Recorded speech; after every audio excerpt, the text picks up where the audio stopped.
Assalamualaikum warahmatullahi wabarakatuh. Waalaikumsalam warahmatullahi wabarakatuh.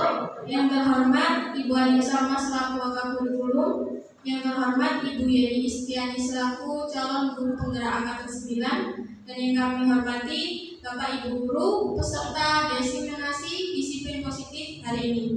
Alhamdulillah kita pada pagi hari ini bisa berkumpul dalam kondisi yang sehat atas rahmat dari Allah Subhanahu wa taala.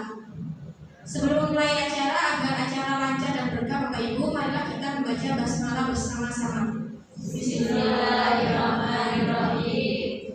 Baik Bapak Ibu, saya akan membacakan tuntutan acara yang akan kita lakukan pada hari ini. Yang pertama pembukaan, yang kedua sambutan dari Ibu Wakakurikulum, yang ketiga acara inti yaitu pemaparan desiminasi disiplin positif oleh Ibu Yeni, dan yang terakhir penutup. Untuk mempersingkat waktu, kita langsung saja masuk ke acara ini, ke acara sambutan dari Wakakurikulum yang akan diwakili oleh Ibu Anissa. Terima kasih. Assalamualaikum warahmatullahi wabarakatuh. Waalaikumsalam warahmatullahi wabarakatuh. Bismillahirrahmanirrahim. Alhamdulillahirabbil alamin. Allahumma shalli ala sayyidina Muhammad wa ala ali sayyidina Muhammad. Rabbi shrah li sadri wa yassir li amri wahlul 'uqdatam min lisani yafqahu qawli. Bu Yeni, CGP Angkatan 9 yang saya hormati, Bapak Ibu semua yang saya hormati pula. Alhamdulillah di sekolah kita ada CGP Angkatan 9 ya, tepuk tangan untuk Bu Yeni. Kita patut bersyukur karena ini nanti akan sebagai contoh untuk kita semua ya. Shalawat dan salam mari selalu kita haturkan kepada junjungan kita Nabi besar Muhammad SAW, mudah-mudahan kita mendapat syafaatnya di hari nanti. Amin ya rabbal alamin. Bapak Ibu yang saya hormati, di sini Bu Yeni akan menyampaikan diseminasi disiplin positif di ini.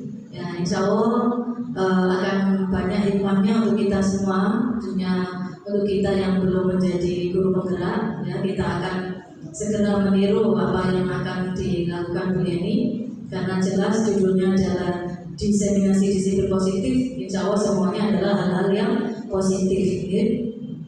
Kemudian diseminasi di sini adalah Bu Yeni akan melakukan penyebaran informasi Bu Yeni ya, kepada kita, kepada pendidik khususnya. Nah, di mana nanti insya Allah kita semuanya akan menjadi warga sekolah sebagai pendidik yang sebagai contoh utamanya adalah karakter disiplin. Nanti Bu Yeni insya Allah tentunya seperti itu, nanti banyak karakter disiplin seperti apa yang akan dijelaskan oleh Bu Yeni. Bapak Ibu, diseminasi di sini bertujuan untuk mendorong partisipasi lebih banyak pendidik untuk bergabung dalam program Merdeka Belajar dan memberikan kontribusi pada pendidikan di Indonesia. Ini salah satu tujuan diseminasi disiplin positif. Nah, karena ini kita pengembangan dari kurikulum Merdeka, jadi adanya calon guru penggerak ini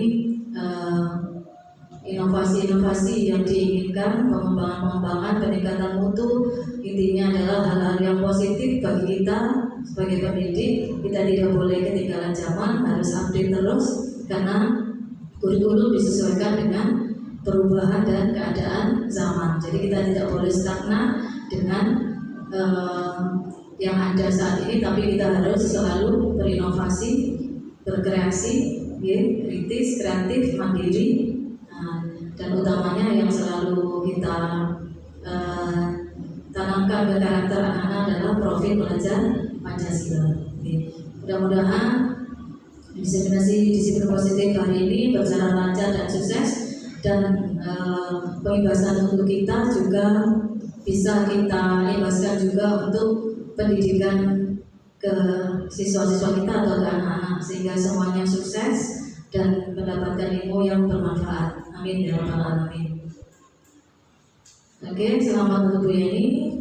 Semoga ke depan tidak ada halangan ya, selalu sukses untuk sampai masuk hasil nyata yang berapapun sehingga lolos jadi guru penggerak angkatan 9. Saya ini cukup sekian, terima kasih, mohon maaf. Kita ikuti diseminasi disiplin positif dari Bu Yeni dengan baik. Wassalamualaikum warahmatullahi wabarakatuh. Waalaikumsalam warahmatullahi wabarakatuh. Terima kasih atas sambutan dari Ibu Ani. Untuk acara selanjutnya yaitu pemaparan designasi disiplin oleh Ibu Yeni Istiani. Assalamualaikum warahmatullahi wabarakatuh. Waalaikumsalam warahmatullahi wabarakatuh. Yang terhormat Ibu Ani Salma selaku Wakakurikulum SMK Negeri 1 Dampit. Yang saya hormati Bapak Arif Hermanto sebagai Wakil Kesiswaan SMK Negeri 1 Dampit. Yang saya banggakan dan saya apresiasi untuk dukungan kepada saya CGP Angkatan 9 Bapak Ibu Guru Hebat SMK Negeri 1 Dampit. Di sini kita di acara diseminasi disiplin positif di sini saya hanya untuk memaparkan saja gimana sih disiplin positif itu sebenarnya. Di sini saya bukan bermaksud untuk menggurui atau memberikan sesuatu yang lebih. Saya kira Bapak Ibu guru semua di sini sudah cukup. Kemudian mungkin aja penerapannya kita kurang pas. Kemudian disiplin positif di sini kita belajar bersama-sama agar kita nanti dalam mendidik ataupun menuntun anak-anak di sini dengan cara yang tepat. Seperti itu ya Bapak Ibu guru. Di sini Bapak Ibu guru saya minta untuk menyatakan aja setuju atau tidak dengan pernyataan-pernyataan di sini. Yang pertama, memberikan hukuman dapat mendisiplinkan siswa. Gimana Pak Ilham? Setuju atau enggak? Ada hukumannya bagaimana? Oh, tergantung hukumannya bagaimana. Gimana Pak hukumannya? Kalau menurut Pak Ilham? Tergantung dari hukumannya Bu. Jika hukumannya itu bersifat mendidik itu bisa menjadi yang lebih disiplin. Tapi kalau hukumannya berupa fisik dan lainnya yang memberatkan, itu mungkin menjadi anak yang lebih down dan tidak bisa masuk sekolah. Iya, bisa mendisiplinkan juga bisa tidak. Jadi tadi kalau mendisiplinkan kita lihat hukumannya, kalau secara fisik bisa berarti yang tidak baik kepada anak-anak itu tidak boleh. Kalau yang mendisiplinkan tujuannya untuk bagus boleh. Begitu pendapatnya Pak Ilham. Oke, beri untuk kanan, tepuk tangan. Yang kedua, memberikan hadiah bisa meningkatkan prestasi siswa. Bapak Ibu setuju atau tidak? Setuju. Oke, bisa meningkatkan prestasi siswa. Yang ketiga, seorang guru harus mampu memberikan solusi untuk siswa yang memiliki masalah. Setuju? Wajib. Wajib, katanya Pak Yusuf. Biar atau misalnya nanti diberikan hadiah itu anak-anak tidak bermasalah. Seperti itu ya diharapkan. Setuju? Dan seperti itu gitu. Kalau wajib, berarti kita harus berikan hadiah kepada siswa. Bu Rizky kayaknya nggak setuju itu. Gimana Bu Rizky?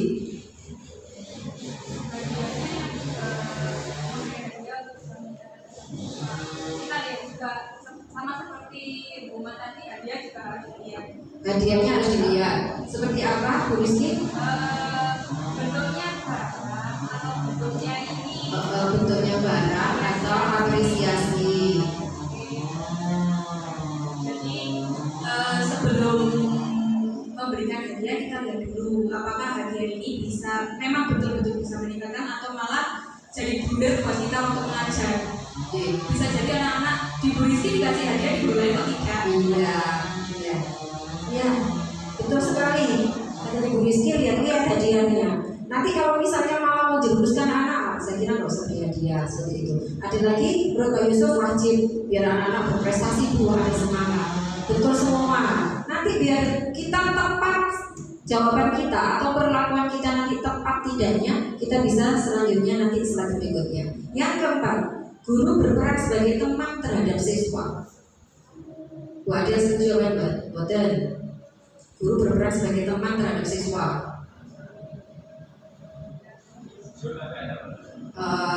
Setuju tapi ada batasnya. Oke, sampun. Kita lanjutkan.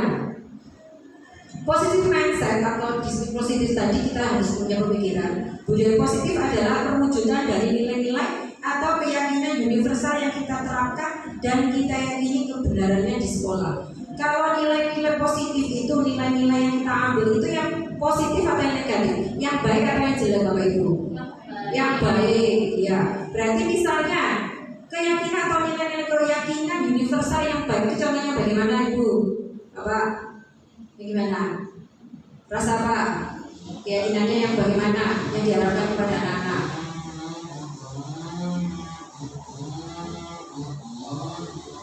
Rasa kekeluargaan, kemanusiaan, yang itu Tanggung jawab, yang itu semuanya bisa dimiliki tanpa ada batasan dari anak satu dengan yang lain. ya, tanggung jawab, disiplin, jujur, empati, simpati, ya kan? Itu keyakinan yang universal, yang umum, yang harus kita wujudkan.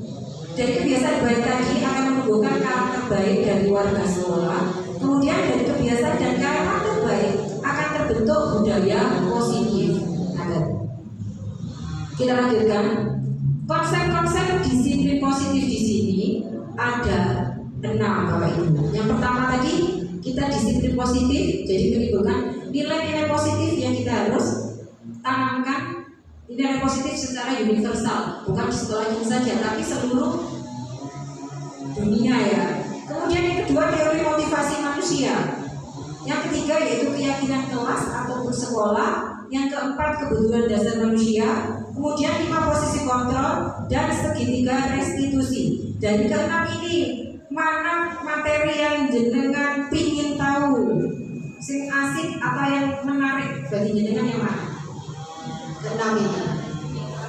Segitiga restitusi, ya. Nanti kita lanjutkan yang keenam ini karena mungkin kita dalam memberikan pelayanan kepada anak, berikan hukuman, konsekuensi, restitusi itu mungkin belum begitu tepat. Jadi nanti bisa tepat dan akurat dan bisa berdampak positif buat anak didik kita. Kita lanjutkan perubahan paradigma.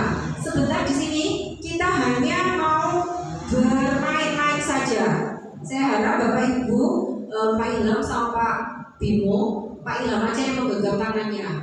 Kemudian Bu Yunita yang menggenggam tangannya, Bu Rizky yang menggenggam tangannya, Bu Yoha yang menggenggam tangannya, kemudian Pak Yusuf, iya, sama Bu Ada nanti jadi observer ya. Kemudian apa yang video, Pak yang menggenggam tangan itu ibaratkan yang digenggam adalah hal yang Anda cita-citakan, yang Anda pokoknya ini tidak boleh sampai orang lain membuka. Walaupun dirayu, dibujuk, dikasih, disuap, apapun harus dipertahankan, ya, boleh. Kemudian yang satunya Pak Bimo, kemudian Bu Saleha, Bu Zulfa harus berusaha membuka tangan kepala temannya itu. Siap ya?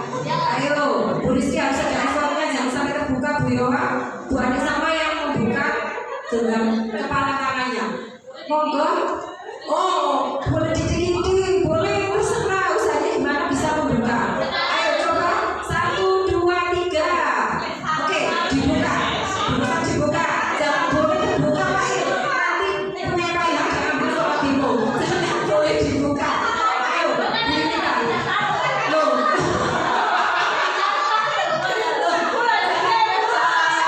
Oh ya sudah.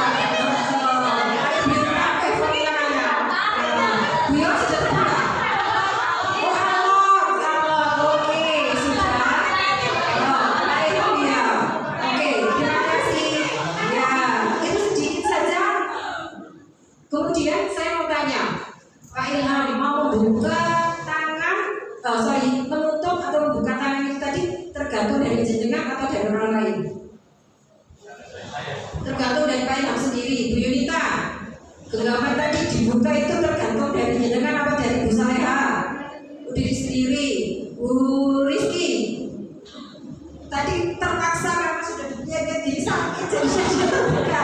Ya, waduh, itu juga effort ya untuk mempertahankan.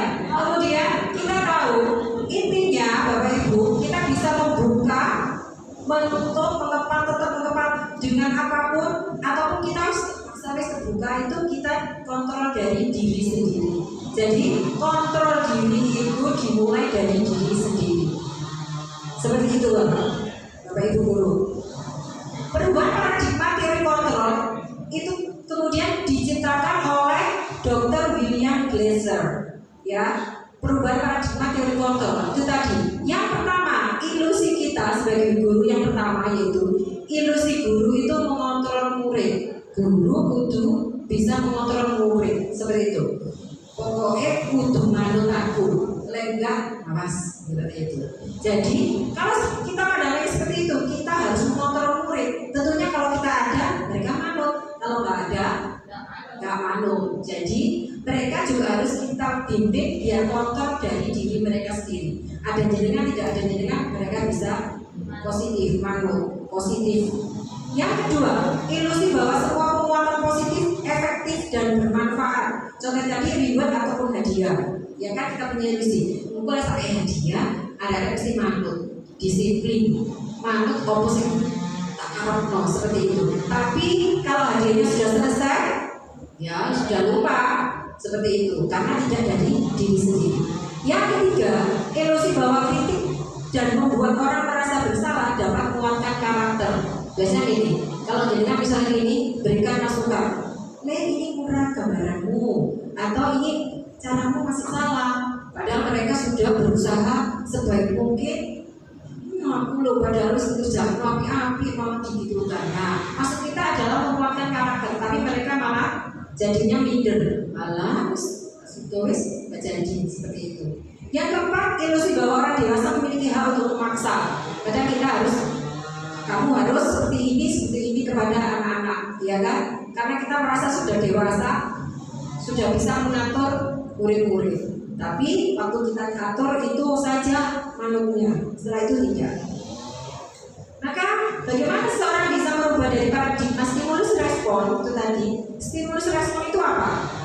Stimulus dari luar ya, bukan dari diri, bukan dari dalam diri, dari intrinsik anak-anak.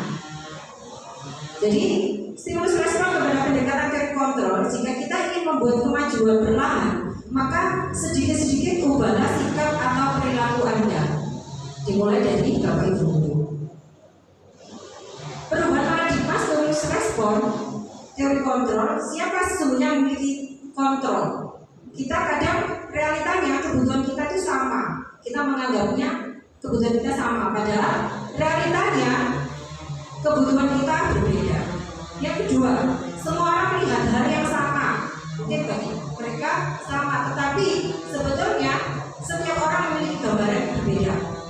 Yang ketiga, kita mencoba mengubah orang agar berpandangan sama dengan kita.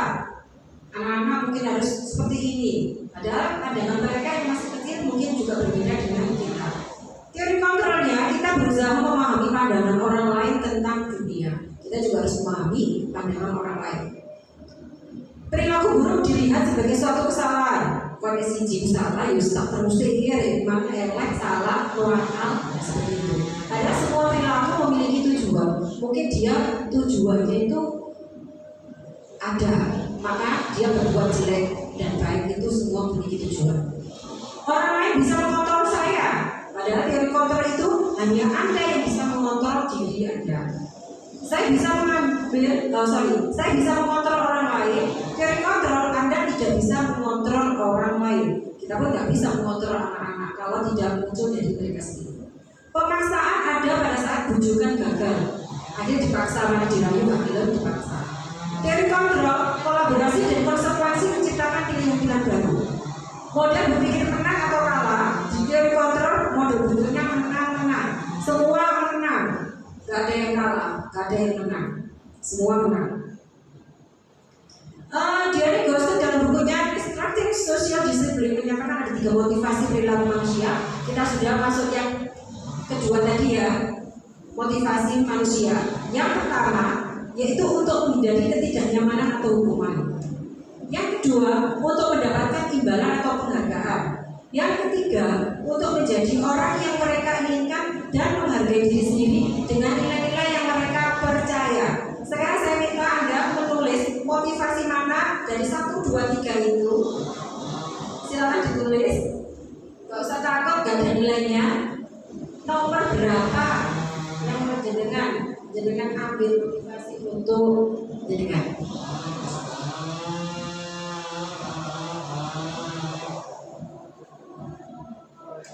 Oke, silakan ditulis. tapi nggak usah namanya, nggak apa-apa. Motivasi yang ada pada guru kita, nggak apa-apa.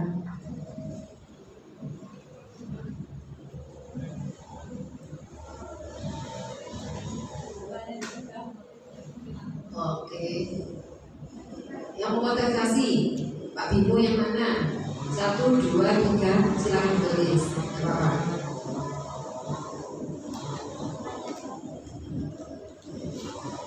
Jawabannya nanti nggak boleh ditukar. Maksudnya, terus mari ngerti teori ini, tak hijau ini jawaban saya, jangan. Siapa tahu jawabannya ada benar. Ditulis saja nomornya.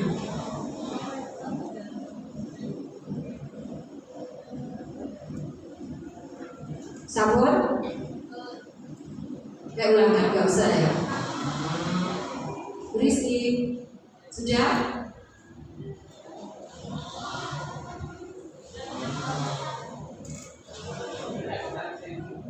Dalam? Nomor 1, boleh. Itu jadi orang yang melayani. Artinya kita di kontrol dari tadi yang respon tadi. Bukan ini motivasi aja Pak. Ya. Oke. Ini kan hubungannya dengan kita menempatkan diri. Betul. Untuk bisa menjadi diri sendiri. Kan kita punya nilai sendiri. Tidak harus dengan mereka. Ya kalau mereka ini sekali sesuai dengan nilai kita. Betul. Nah, kita kan di sana kita menempatkan diri di mana kita dibutuhkan, juga bisa kita menempatkan diri di mana kita dibutuhkan. Iya. Menyatakan 3 motivasi ini mana yang Pak Yusuf pilih? Saya lebih ke 3. Iya, nggak apa-apa, ditulis saja. Nggak apa-apa. Pilihannya seperti 3 itu aja. Nggak apa-apa. Belum ujian hidup. Nomor 3 deh. Oke, nomor 1 boleh, nomor 2 boleh. Sekarang saya ada kasus seperti ini. Bila di sekolah Anda tidak ada peraturan yang mengharuskan guru datang tepat waktu dan tidak ada surat teguran bagi guru yang datang terlambat dan tidak ada atasan yang memuji Anda, apakah Anda akan tetap datang tepat waktu untuk mengajar murid-murid Anda? Jelaskan alasan Anda. Monggo Pak Yusuf. Ya, saya akan datang tepat waktu. Pakai itu. Ya, saya akan datang insya Allah datang tepat waktu, ada atau tidak adanya sebenarnya peraturan, karena memang di situ saya butuh dan membutuhkan. Artinya saya butuh memang di situ saya perlunya istilahnya ya menularkan ilmu yang dari situ pun saya dapat imbalan juga. Jangka panjangnya saya bisa memajukan untuk negeri ini, untuk anak-anak masa depan seperti itu. Oke, beri tepuk tangan untuk Pak Yusuf. Kalau dari jawaban Pak Yusuf kira-kira dari nomor 1, 2, 3 Pak Yusuf ngambilnya motivasi yang nomor berapa Pak? Nomor 3, betul Pak Bin.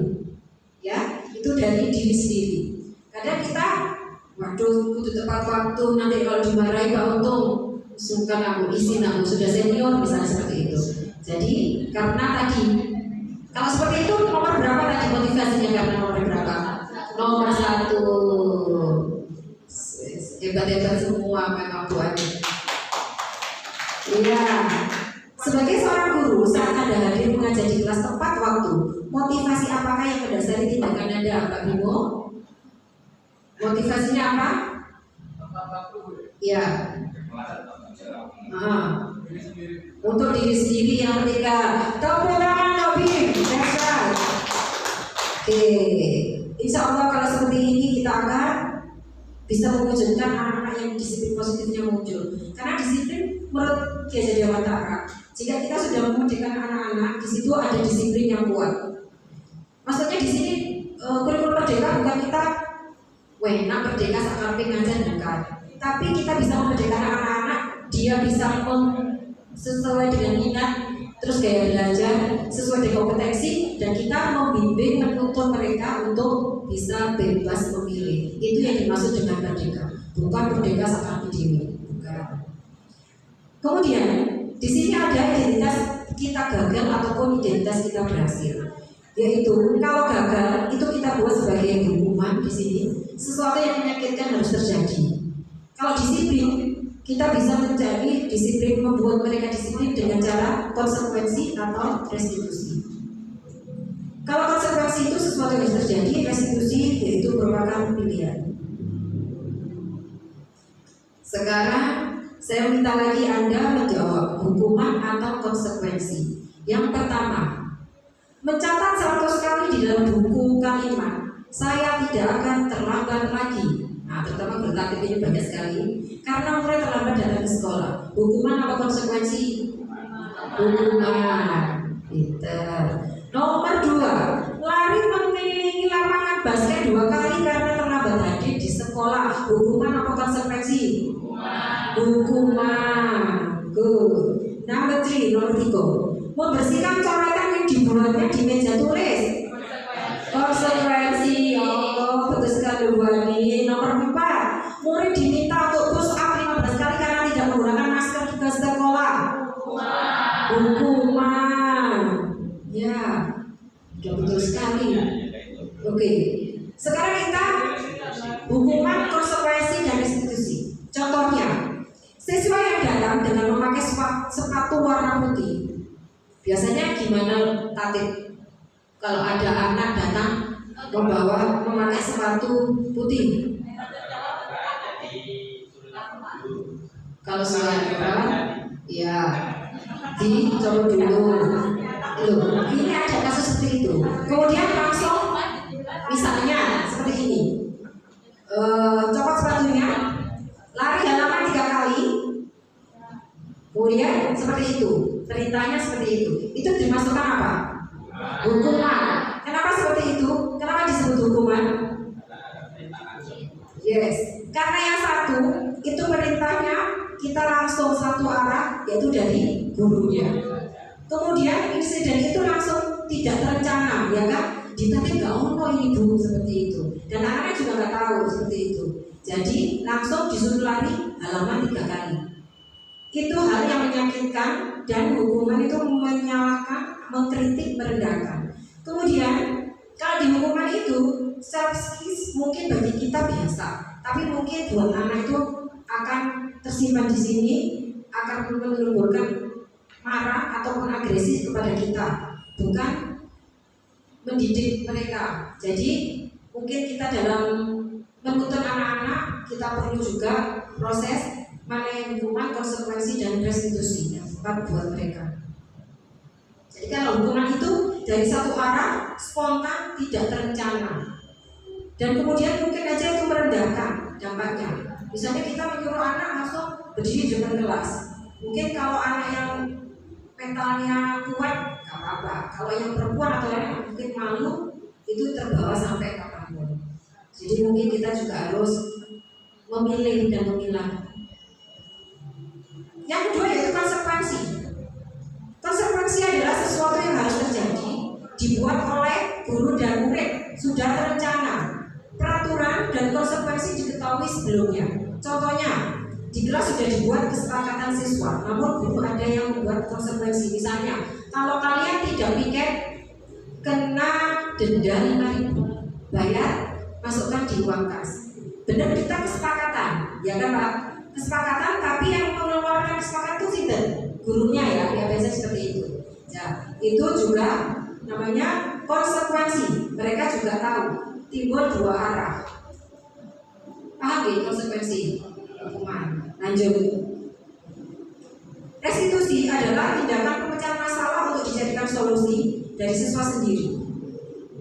Restitusi adalah sebuah pilihan dan siswa bisa kembali nanti setelah kita buat restitusi ke anak, mereka bisa kembali ke kelompoknya itu lebih kuat dari sebelumnya. Contohnya, kalau restitusi itu gimana ya Bu? Misalnya pelaksanaannya. Misalnya kita langsung tahu anak itu berkata jorok, miso seperti itu ya. Kita bisa langsung memanggil anaknya, misalnya seperti Adek, maaf, kan misalnya, ya. Kenapa tadi bilang apa? Ada tadi bilang apa? Bu, seperti itu. Menurut kamu itu betul atau salah? Salah Bu, kenapa? Nah, nanti anaknya sudah bisa menjelaskan seperti itu. Jadi nanti jangan diulang lagi ya. Nah, kita kembalikan mereka ke anak-anak ke temannya, dia lebih kuat dari sebelumnya. Seperti itu yang dimaksud dengan restitusi. Tapi misalnya anak langsung seperti ini ke gurunya, misalnya malam terik dua-duanya, kita bisa langsung aja buat restitusi karena langsung tahu kalau itu memang salah, ya. Jadi nggak usah langsung mungkin melawan ya. Nah, seperti itu nanti itu namanya hukuman seperti itu. Jadi mereka kembali bukan berhukuman tapi malah malu. Aduh, aku disuruh Pak Yusuf langsung seperti itu. Dia sudah malu. Misalnya misalnya tadi berkata jorok, kemudian malah kering dua-duanya. Tapi kalau dimasukkan ke saku ya bukan menantang ya Pak ya. Nanti dia mau disakunya langsung direstitusi. Nah, jadi kita ambil misalnya dia sudah kalian nggak betul. Nah, sekarang dihukum. Tadi ada juga ya dihukum hukuman konsekuensi restitusi. Sekarang bisa juga dihukum itu karena penghargaan. Dihukum karena penghargaan. Sifatnya misalnya pengaruh jangka pendek dan jangka panjang. Kalau tadi kita mau memberikan hadiah, mungkin aja jangka pendeknya dia manut waktu itu. Setelah tidak diberi hadiah, dia pun tidak akan manut. Itu tidak berjangka panjang. Penghargaan tidak efektif seperti tadi. Apakah kita akan berikan hadiah terus selamanya biar anaknya manut? Ya nggak mungkin. Nanti bangkrut. Penghargaan merusak hubungan. Contohnya gimana penghargaan merusak hubungan? Juara 1, juara 2, juara 3 itu biasanya nomor juara 1 yang diberi hadiah. Nanti yang juara 1 diberi hadiah ya. Juara 3 padahal juga juara, tapi nggak diberi hadiah. Langsung dia sudah semangat. Padahal aku ya pinter, karena kayak beda siji seperti itu. Merusak hubungan antara orang yang kesayangan begini, biasanya seperti itu ya. Itu merusak hubungan. Terus sebenarnya kalau diberi hadiah. 4, penghargaan mengurangi ketepatan, ketetapan, ya, ketetapan. Ya seperti tadi. Padahal mereka maunya yang juara semua ya juara diberikan hadiah. Kemudian penghargaan mengurangi kualitas. Wah, nggak usah wes, nanti aku juga bagus tapi tak diberi hadiah. Jadinya akhirnya dia pun kualitasnya menurun. Nggak apa-apa wes, sama-sama seperti anak-anak yang lainnya. Nah, seperti itu. Mungkin kita juga bisa memberikan hadiah, tapi ribet aja perkataan bagus seperti itu. Kemudian penghargaan mematikan kreativitas. Ya, penghargaan mematikan kreativitas. Jadinya yang tidak diberi penghargaan mereka sudah malas. Penghargaan yang menghukum itu tadi. Jadinya tidak berkualitas, mengurangi kreativitas. Jadi yang penting yang pertama yaitu motivasi dari dalam diri, dari intrinsik. Jadi dari kalau dihukum dan penghargaan tadi, kira-kira yang mana yang paling tepat? Dari nomor 1 sampai 8 itu, yang bisa memotivasi mereka lebih baik, yang bisa membentuk positif karakter. Nomor 8, motivasi dari dalam diri atau motivasi intrinsik yang bisa menciptakan. Dihukum karena penghargaan maupun hukuman adalah cara-cara mengontrol perilaku seseorang yang menghancurkan potensi untuk pembelajaran yang sesungguhnya. Menurut kami secara ideal tindakan belajar itu sendiri adalah penghargaan sesungguhnya. Jadi sesuai dengan penghargaan itu dan belajar mereka sendiri itu suatu penghargaan. Sekarang saya mau tanya, mengapa keyakinan kelas itu berbeda dengan peraturan kelas? Nama bedanya keyakinan dan peraturan kelas. Tadi kita salah satunya konsep-konsep disiplin positif tadi kan kita membentuk keyakinan kelas ataupun keyakinan sekolah nih. Yang tadi menciptakan apa visinya Bunda? Ya, unggul dalam ketakwaan, prestasi dan inteks serta budaya lingkungan. Itu kan sudah keyakinan di sekolah kita. Apa bedanya keyakinan dan peraturan? Berisi Bu Zulfa, BPKN, ayo menjelaskan. Ayo, apa bedanya keyakinan dan peraturan? Kalau keyakinan itu sudah paten dari diri masing-masing, kalau peraturan itu bisa jadi kesepakatan dari semua orang. Kesepakatan dari semua orang. Kalau peraturan itu tadi, iya kesepakatan dari orang.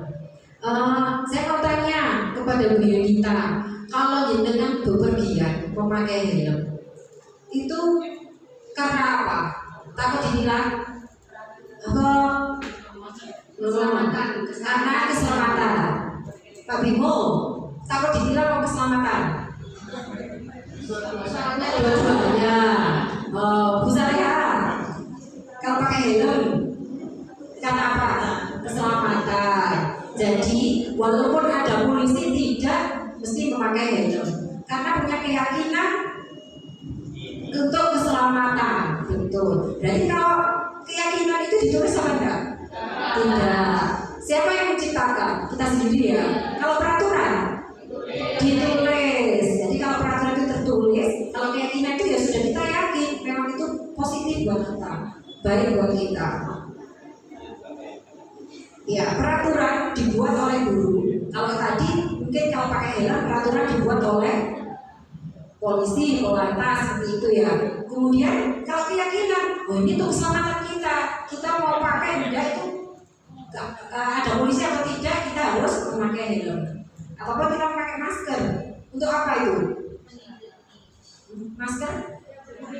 Debu, biar kita sehat seperti itu ya. Bukan karena nanti, waduh dimarahin nanti kalau kita nggak pakai masker. Misalnya ke rumah sakit seperti itu. Keyakinan kelas. Jadi sama, peraturan itu biasanya kita buat oleh gurunya. Keyakinan kelas dibuat dari kesepakatan murid dan guru. Kira-kira kalau peraturan dan keyakinan itu, kalau peraturan dibuat oleh guru, keyakinan dibuat oleh semuanya. Kira-kira peraturan atau keyakinan kelas yang akan mereka langgar? Peraturan, iya. Peraturan bisa dilanggar, aturan bisa tidak dilakukan seperti itu. Karena dibuat oleh guru nih. Guru ini kuara baik. Kamu yang tertib, datang tepat waktu, tapi gurunya bukan anak-anak. Seperti itu. Jadi mana yang lebih baik Pak? Kita buat peraturan atau keyakinan? Keyakinan kelas, setuju. Nanti dibuat ya Bu. Mengapa kita pakainya tadi? Karena peraturan atau keyakinan? Mengapa kita memakai masker dan cuci tangan? Kita sudah tahu jawabannya apa? Karena peraturan atau keyakinan? Keyakinan. Pak Yusuf, peraturan. Keyakinan. Mantap. Peraturan dan keyakinan. Nanti kalau enggak usah ya. Peraturan dibuat oleh satu arah. Misalnya kita buat peraturan di kelas yang membuat kita anak-anak enggak. Tapi kalau keyakinan dibuat dari dua arah dan mengambil nilai baik secara universal seperti tadi, pakai helm untuk keselamatan, pakai masker untuk kesehatan, bukan karena takut kena tilang. Mungkin ini langkah-langkah membuat keyakinan kelas. Mungkin Bapak Ibu bisa membuat juga keyakinan kelas di kelasnya masing-masing. Insya Allah akan berdampak dengan anak-anak. Ya, kemarin saya mencoba membuat, tapi keyakinan kelas sudah. Kemudian keyakinan di dalam, misalnya kita kesepakatan atau keyakinan kesepakatan di kelas di waktu mata pelajaran kita. Jadi kita membuat aja, karena anak-anak itu suruh membawa kamus itu sulitnya minta ampun. Gimana ya caranya? Yaitu kemudian saya buat kesepakatan dengan anak-anak. Gimana kalau waktu bahasa Inggris harus membawa kamus. Kalau kalian tidak membawa gimana? Bu, saya Bu, kamu saya Bu ini. Tapi ada anak-anak yang mau lari, oh tidak boleh seperti itu. Jadi kemudian saya buat nanti misalnya nggak bawa kamus, kamu harus menghafalkan 5 kata kerja di buku. Ya Bu siap. Kalau nggak bawa 2 kali nanti 10. Jadi restitusinya kita mereka pun lebih hafal kata kerja ataupun kata benda lainnya terserah kamu, asalkan kamu harus menghafalkan 5 kata. Jadi insya Allah kemudian saya lihat hari berikutnya hanya 2 saja memang sudah malas, dan selanjutnya alhamdulillah semua kelas bawa. Kalaupun tidak bawa kalian harus pinjam. Ya kalau misalnya nggak mau berusaha meminjam atau menyamai, mereka harus siap untuk menghafalkan kata benda atau kata kerja terserah mereka. Yang pertama yaitu menyiapkan semua ide dan ide yang akan disepakati. Jadi kita berikan lembaran kepada mereka semua untuk memberikan kesepakatan. Kamu kepinginnya kelas ini seperti bagaimana? Mereka ada yang menulis, yang tertib Bu, membawa sampah di tempatnya Bu, seperti itu. Mencatat semua masukan. Setiap anak saya berikan 1 sticky note, kemudian merubah kata negatif menjadi positif. Menjadikan negatif menjadi positif. Jangan membuang sampah sembarangan. Berarti kata positifnya gimana? Yes, buanglah sampah pada tempatnya. Jangan mengejek teman. Positifnya gimana Pak? Berkata baik pada teman. Yes. Betul sekali. Siapa sekali di sini Bu Ani. Setelah berkumpul curah pendapat, kita klarifikasi. Misalnya, kan banyak sekali. Ada yang di waktu jangan buang sampah sembarangan, jangan mengelola teman. Kita klasifikasikan. Jadi misalnya nanti ada yang disiplin waktu, kemudian digolongkan menjadi waktu ataupun mengerjakan tugas sesuai dengan waktu, maksudnya tepat, disiplin seperti itu ya. Setelah jadi, dibuat di kertas yang menarik dan diletakkan di tempat yang mudah dibaca murid-murid. Kemudian kita tinjau, kita tempel sesuai dengan kesepakatan mereka. Dan di kertas itu tadi, silakan anak-anak biar tanda tangan. Iya, boleh tanda tangannya nanti buat biasanya kalian sudah tanda tangan. Jadi kalian juga harus bertanggung jawab dengan kesepakatan yang kita buat. Ya Bu, tapi ada juga anak si nakal bawa tanda tangan gitu Pak. Loh, ini jumlahnya 31 kok, 30 ya. Siapa tanda tangan? Saya mau kenapa? Sudah terlihat berarti kamu tidak mau bertanggung jawab dengan kesepakatan kita buat. Nanti kalau ada apa-apa, berarti nggak termasuk di kelas saya ya. Oh ya, bisa tanda tangan seperti itu. Biar dia juga mau bertanggung jawab dengan kesepakatan yang telah dibuat. Ini ada videonya. Pengennya gimana? Oh, kenapa?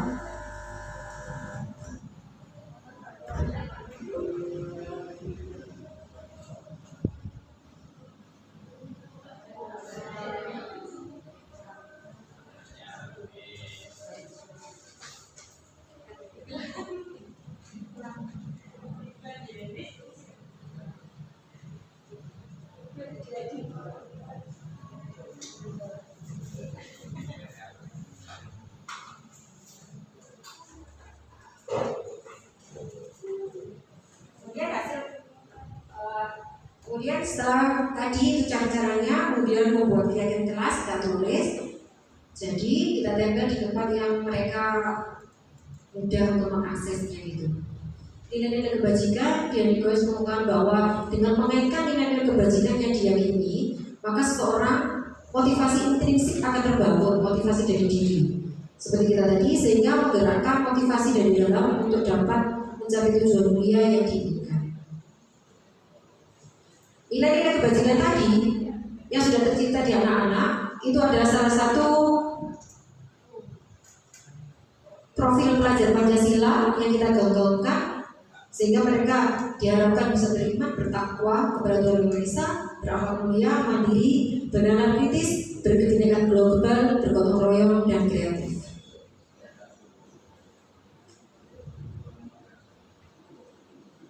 Lima posisi kontrol guru. Ini rada seru ini Mbak Bim. 5 posisi kontrol guru. 1 sebagai penghukum. Oh tadi yang sudah ditulis motivasi 3 tadi. Siapa yang menulis nomor 1? Moderator? Tidak ada. Semua nomor 3 ya? Wow. Bisa lihat Pak? Nomor 3. Nomor 3. Bu Yunita? Wow. Bu Rizky? 3. Wow, Pak Yusuf juga 3, semua 3. Yes. Oke, sekarang 5 posisi kontrol guru.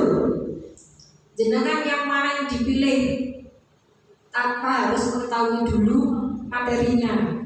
Coba 1 posisi kontrol guru sebagai penghukum, 2 pembuat rasa bersalah, 3 sebagai teman, 4 sebagai pemantau, 5 sebagai manajer.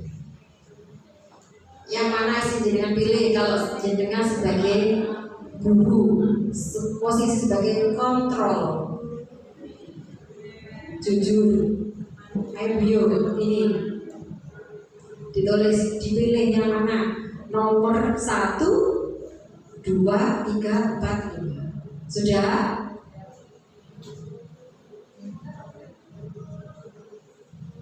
Ayo Badan sudah? Bu Zulfa sudah?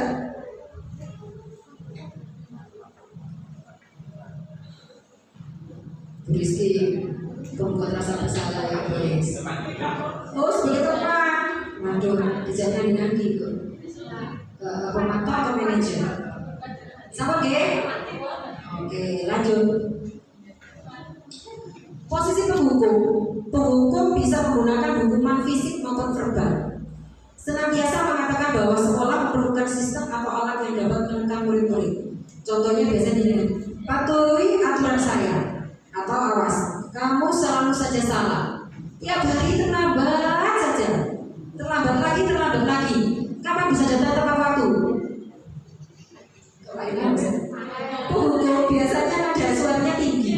bahasa tubuh melotot seperti tadi itu Pak.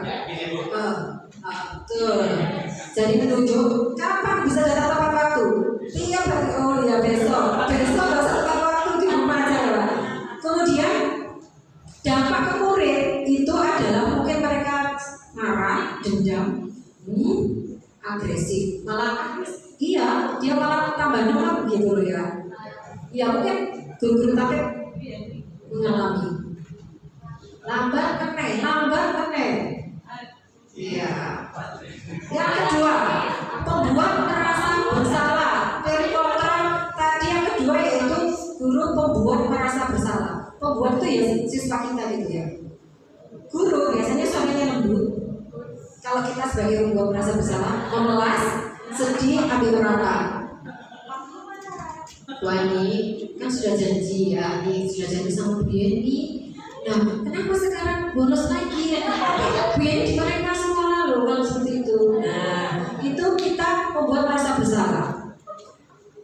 Apa kamu tidak kasihan nanti sama Bu Yeni kalau dipanggil sama orang tuamu kalau kamu nggak ada di sekolah? Tapi melas seperti itu. Ya, kalau kita tipenya seperti itu, ya nggak apa-apa. Mungkin aja kita sekarang masih tipe itu bisa juga. Hasil kemudian itu akan merasa bersalah, gagal tidak bisa membahagiakan baik orang tua ataupun gurunya. Apalagi kita nanti lebur, nanti aku sedang kelas sekolah kamu nggak masuk, dia merasa bersalah. Yang ketiga itu posisi teman. Posisi teman tidak menyakiti, mengontrol murid melalui persuasi. Persuasi itu apa? Bujukan. Contoh nih, Pak Bimo, ayo kemarin kan sudah janji, ya kan? Ini Bimo harus janji datang tepat waktu, ya diajak dengan tepat waktu, nggak boleh keluar, ya kan? Nah, sama bergurau gitu, ramah, akrab, bercanda, bahasa tubuh berawal pada anak. Hasil kepada murid merasa senang dan akrab dengan guru, positifnya. Nah, negatifnya apa? Bukan, itu menghargai kepahilan aja. Iya, lainnya enggak. Karena cuma tadi sebagai temannya, pokoknya guru lihat di api, pokoknya pahilan terus ngapi. Iya kan gitu. Karena dia memposisikan diri sebagai teman.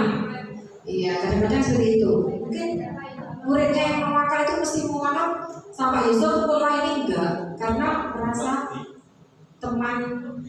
Iya, Yusuf itu aja, yang lainnya buka. Makin bagus. Posisi pemantau. Ini pemantau ya di sini teman. Mengawasi dan bertanggung jawab atas perilaku yang kita awasi. Jadi kita awasi. Adi, tahu kan kalau di sekolah tidak diperbolehkan memakai sepatu putih? Kenapa Adi memakai hari ini? Oh, misalnya seperti itu ya. Jadi apakah kamu tahu konsekuensinya? Iya, Bu tahu. Karena kita di sekolah kita tidak boleh, saya harus pakai sepatu seperti itu. Hasil kepada murid memahami konsekuensi guru memantau di saat konsekuensinya memahami konsekuensi, murid sudah memahami konsekuensi.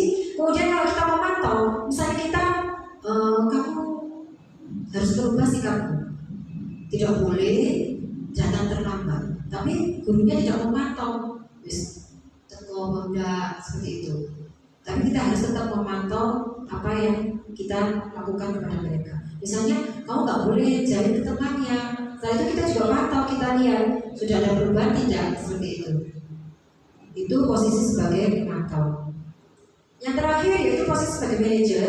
Guru dapat berbuat sesuatu bersama murid. Guru misalnya, apa yang kita yakini? Menurut kamu hal itu bagus apa tidak? Hasil kepada murid memahami bagaimana meyakininya. Dari nomor 1 sampai nomor 5, kira-kira yang paling tepat untuk guru posisinya sebagai mana? 4, 5 sebagai manajer.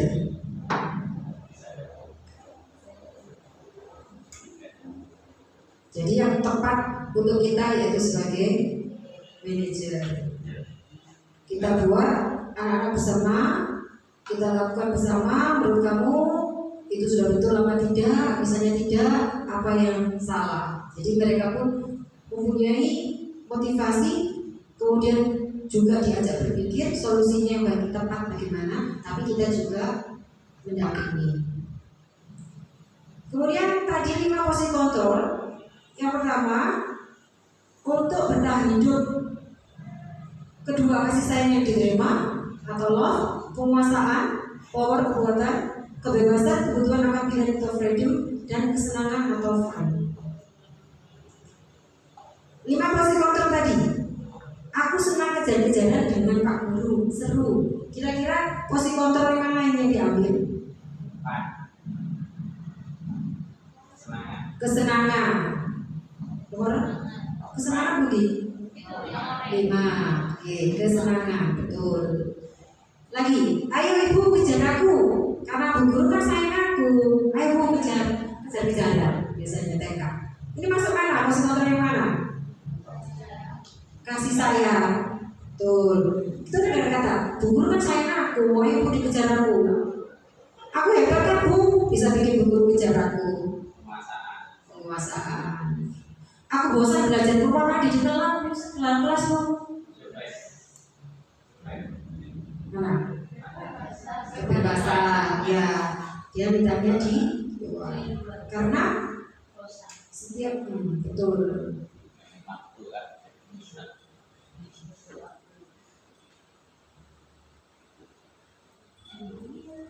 Dunia berkualitas. Dunia berkualitas diibaratkan album kenangan yang disimpan dalam album. Hal-hal yang apa yang disimpan di album kenangan tersebut? Biasanya Bu Rizky, yang disimpan di album kenangan fotonya siapa?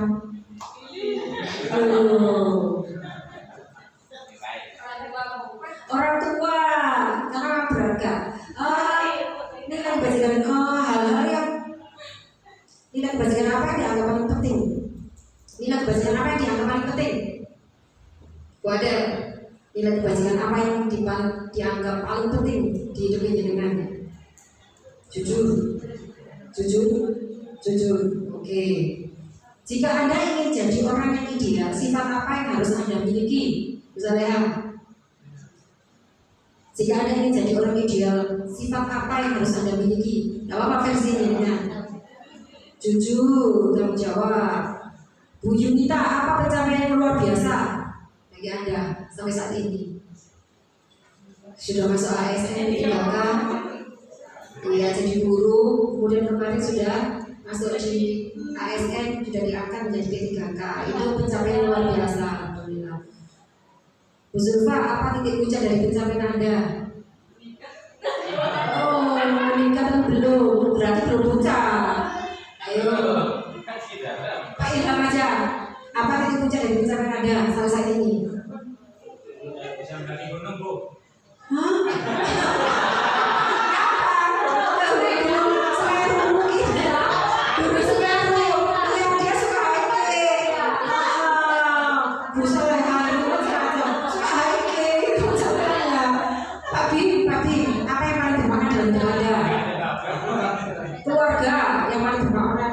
Bagi dalam keluarga, yang lain lepas.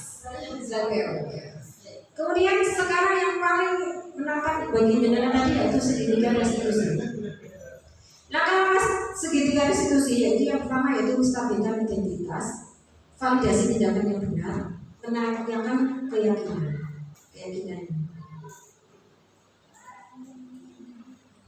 Langkah-langkah segitiga restitusi menstabilkan identitas.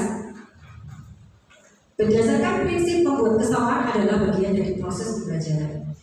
Biasanya untuk menstabilkan identitas itu siswa kita bisa mengajukan pertanyaan. Membuat kesalahan adalah hal yang wajar. Manusia tidak ada yang sempurna seperti itu.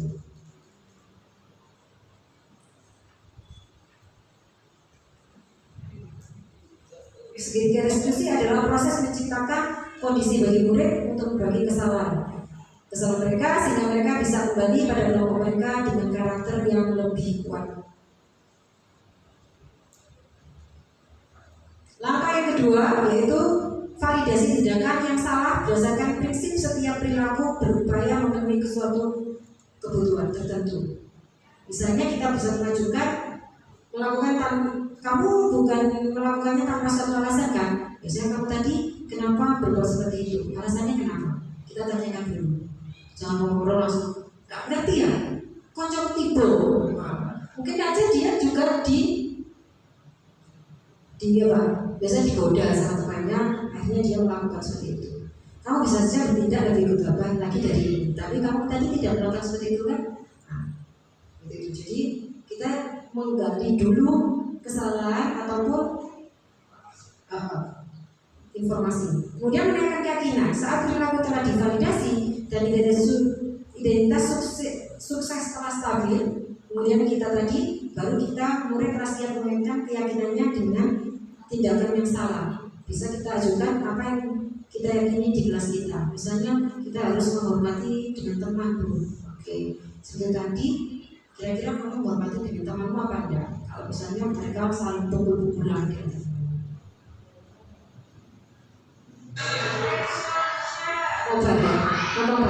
Nonton bareng dulu. Ini kasusnya yaitu ada seorang yang paling habis kabur. Itu bullying. Nah, pada saat pembelajaran saya lihat ada siswa yang diam saja menunduk, ternyata saya dekati dia waktu pembelajaran membawa HP. Akhirnya dia keluar, kemudian saya panggil, kita tanya dulu, kita stabilkan dulu kelasnya. Kita tanya, tahu nggak Korel kalau dalam kelas itu boleh bawa HP atau tidak? Tidak boleh Bu, dia jawab itu. Kira-kira itu melanggar peraturan di sini? Ya Bu, melanggar. Terus kita tanya, kita stabilkan dulu. Kita stabilkan dulu, kemudian nah setelah tahu, kemudian kita validasi tindakan salah mereka. Kira-kira apa yang salah dari tindakan kamu tadi? Ya Bu, saya tidak perhatikan pelajaran, saya di kelas bawa HP, seperti itu. Kemudian tanya, kemudian kita juga menanyakan kalau memang semua orang pernah berbuat salah, yaitu kalian juga berbuat salah, tapi kita bisa memperbagi dari kesalahan itu. Kita validasi dulu tindakan salah. Kalau mereka memang sudah tahu tindakannya seperti itu salah, kemudian kita tanya, kita yakinkan keyakinan mana dari kelas kita, sekolah kita yang kamu langgar, seperti itu. Jadi mungkin kita bisa melakukan restitusi. Menurut jenengan dari hukuman, konsekuensi, restitusi mana yang tepat untuk kita? Restitusi. Kenapa seperti itu? Mungkin bisa dijawab oleh Bu Yunita.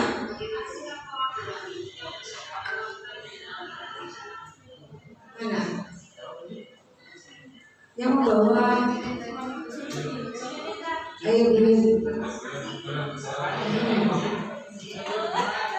Semangat. Supaya anak-anak itu tidak takut sama gurunya, kemudian tidak mengulanginya kembali. Mana dia Bu?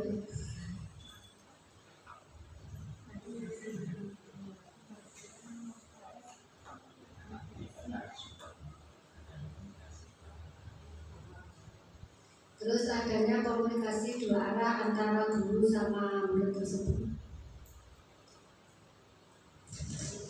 Baik.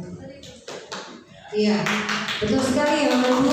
Jadi kita nanti bisa melaksanakan yang pertama tadi, keyakinan kelas perlu kita betul membuat. Perlu, biar mereka juga tahu bagaimana membuat kesepakatan kelas. Mereka juga bisa melakukan konsekuensi bila melanggar yang sudah disepakati. Kemudian peraturan dan keyakinan yang lebih baik yang mana tadi? Keyakinan. Kita sudah punya gambaran bagaimana nanti pelaksanaan untuk membuat keyakinan kelas. Kemudian kalau kita memberikan tuntunan kepada anak didik kita dengan cara hukuman, konsekuensi atau restitusi, kita bisa lihat restitusi lebih baik agar bisa menciptakan budaya positif kepada mereka. Demikian diseminasi disiplin positif dari saya. Mudah-mudahan ilmu yang sedikit itu tadi bisa bermanfaat buat kita buat membentuk, mencetak generasi muda yang berkarakter yang sesuai dengan yang kita harapkan. Wabillahi taufiq wal hidayah. Wassalamualaikum warahmatullahi wabarakatuh.